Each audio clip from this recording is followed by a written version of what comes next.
World Health Organization has set guidelines for palliative care.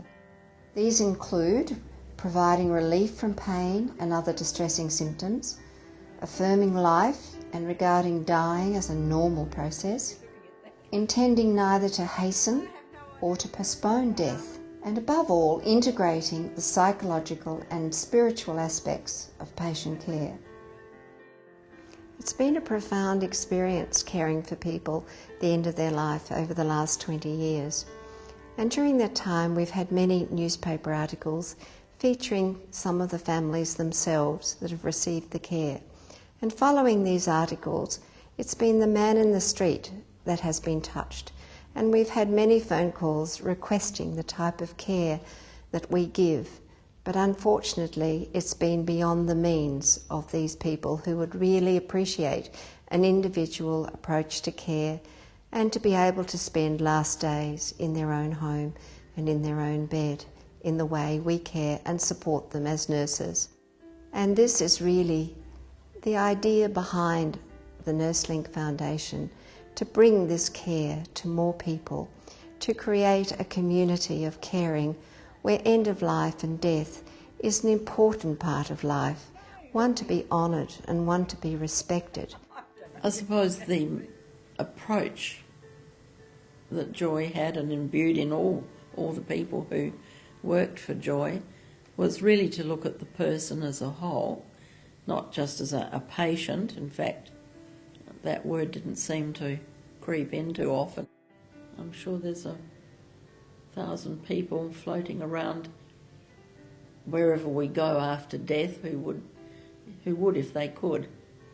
It's bear testimonial to the pleasure that Joy and the love that Joy's carers brought to them in their last days. Oh, look, it's just overwhelming for me to talk about it now, but certainly not in a sad manner, because I can look back and know that I fulfilled what David wanted, and I can't impress enough about it, and I just wish that everyone could have it. My brother was here, and I watched him to die for a week, and he was as peaceful.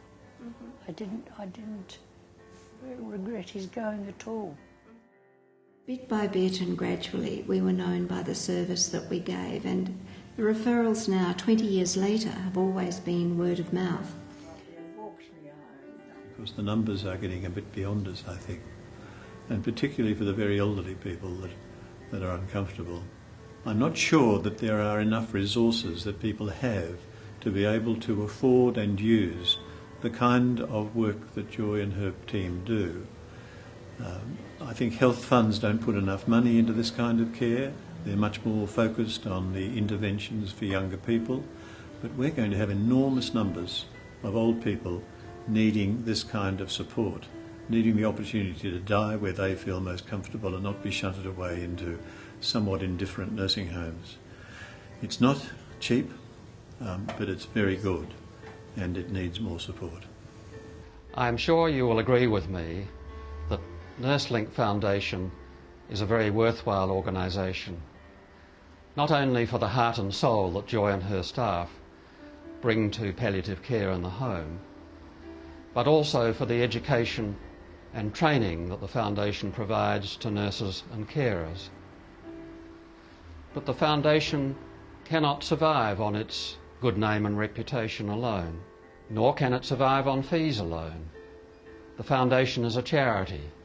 It needs charitable funds to survive. NurseLink is ahead of its time in bringing a hospice approach to aged care in the home. There is a pressing need in the community to bring hospice care to the home. Governments are not meeting this need. Please consider a gift to the Foundation. Gifts to the Foundation are tax deductible. Alternatively, please consider a bequest to the Foundation through your will. Please help make the Foundation the success it deserves to be. I do wish that more of the type of work Joy does can go out to reach out to everybody.